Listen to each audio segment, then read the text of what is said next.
Well, this is my first attempt to use my new video camera after the other wonderful old one simply refused to charge. This one, same company, was a JVC Verio, but it says it's got a hard disk drive instead of the smart card, so I think I'm recording. We'll find out.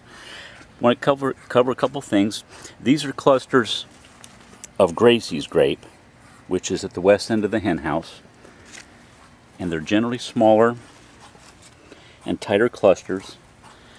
But on the south side and east side, this year are vast numbers of Gray Street grape, which are definitely larger. Both of them mature into pretty much a purple standard, very Concordy tasting grape. And I'm getting a very, very large crop of them this year. Just tons of them all over the place. Another thing I want to cover is the wonderful growth I'm getting from my perennial scallion. This is Allium fistulosum. These came up from seeds produced by the mother plant last year.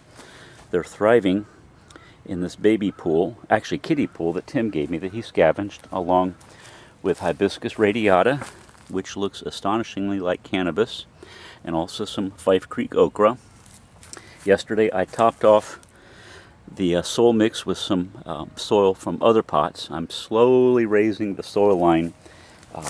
It's based on a sublayer of leaves and mulch. And as the onions grow, I'm slowly raising the line up to the top eventually. What I love about these onions is the incredible vigor. These are only 3 months old from seedlings. I harvest them from them continually for me, for my Y Mama restaurant, and yet they are still absolutely thriving. Let's see if I can give you a sense of scale. It's just how big these are.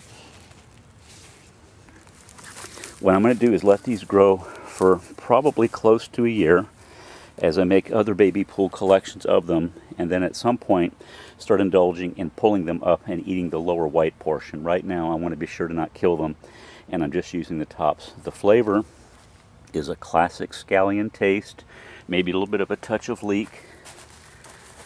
Big, fat, hollow, tubular leaves. And I'm expecting that these plants next spring will flower and produce a huge crop of seed. I really want to make this a mainstay for my property and also for my plant sales, because I can't cook with the onions, and this could allow me to have total onion independence. One last thing is this is my magnificent Jamaican cherry that Jim Porter got for me last year, the USF plant sale. It was a little plant, barely 4 feet tall counting the pot, and now it's a full-blown tree. I'll show you the trunk. Nice woody trunk. I'm attempting to layer branches off of it.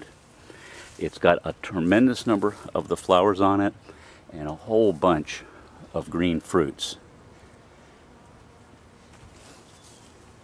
This might be my favorite tropical fruit.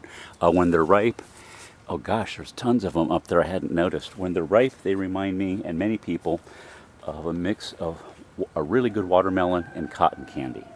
And they're generally best when eaten when they drop to the ground. That's when they're their sweetest. I don't see any in the ground yet, but it's nice to see after years and years of trying to get this, to have one and to see it doing so well. I'll see if I can step back so you get a sense of scale of just how big it is.